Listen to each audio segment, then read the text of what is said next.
Welcome to the Angus Report, a news program for cattle producers. From American Angus Association headquarters in St. Joseph, Missouri, we bring you the week's top headlines, including research measuring beef cow efficiency. We also hear from CattleFax regarding the cattle industry outlook for the remaining year and how some producers are using ammoniation to improve forage quality. This is the Angus Report.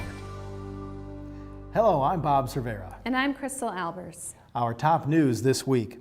Feed efficiency gets a lot of attention in the beef business, given high feed prices and drought conditions. But while most feed efficiency research is based on feedlot measures, a research project at the University of Illinois and funded by the Angus Foundation is targeting beef cow efficiency. The research has real potential to improve producer profitability. Dan Scheich of the University of Illinois explains half of all feed in the beef industry is used to maintain the cow herd. One of the things that's been probably as interesting as anything just initially here in the early years is seeing the amount of variation we have. Certainly, as you increase milk production and you increase cow size, requirements go up. But that doesn't mean there's not exceptions.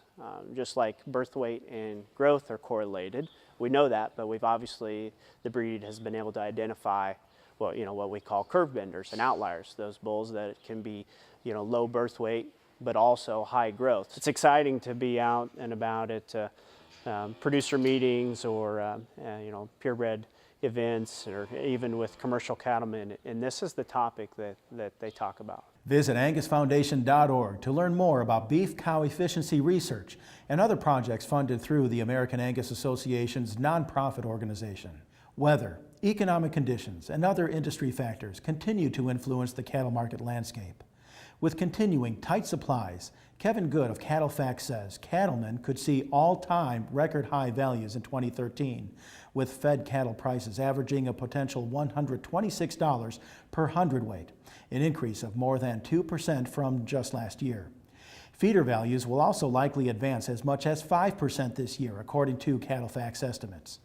But with increased prices at the consumer level, the industry could see some challenges in maintaining beef demand. Wholesale and retail prices could rise 4% in 2013. The price spread between beef, poultry, and pork has widened out over time. And because of that, we're seeing less featuring at retail. And we think we're losing a few of our customers just because of that price point.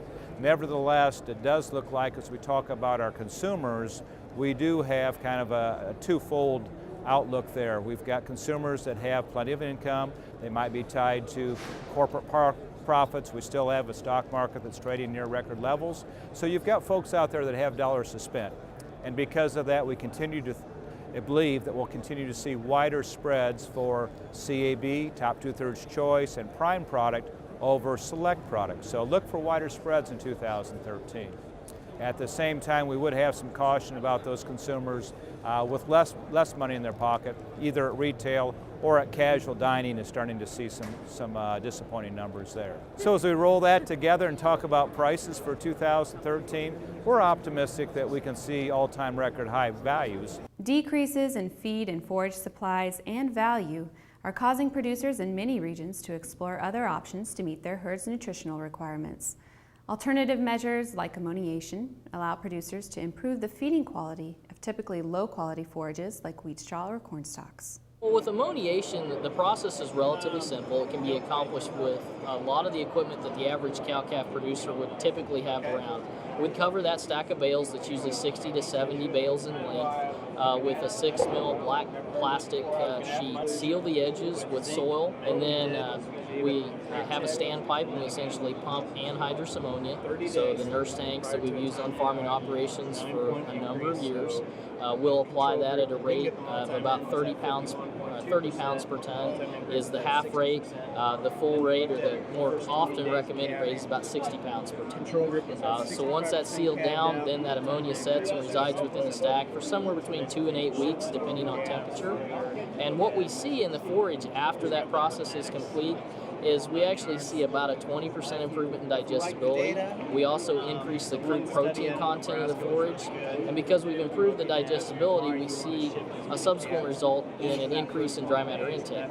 When the Angus Report returns, Paige Wallace reports on how to build relationships with feeders. And we continue our popular series, The Story of a Steak, with a look at adding value from gate to plate. Visit Angus.org to continue watching this episode of the Angus Report. This segment of the Angus Report is brought to you by Omega Farms, a commitment to environmental stewardship, a place for outdoor recreation and hunting opportunities, and a source for quality, industry-leading Angus genetics. Omega Farms, become a part of the tradition. Visit us at omegafarms.com.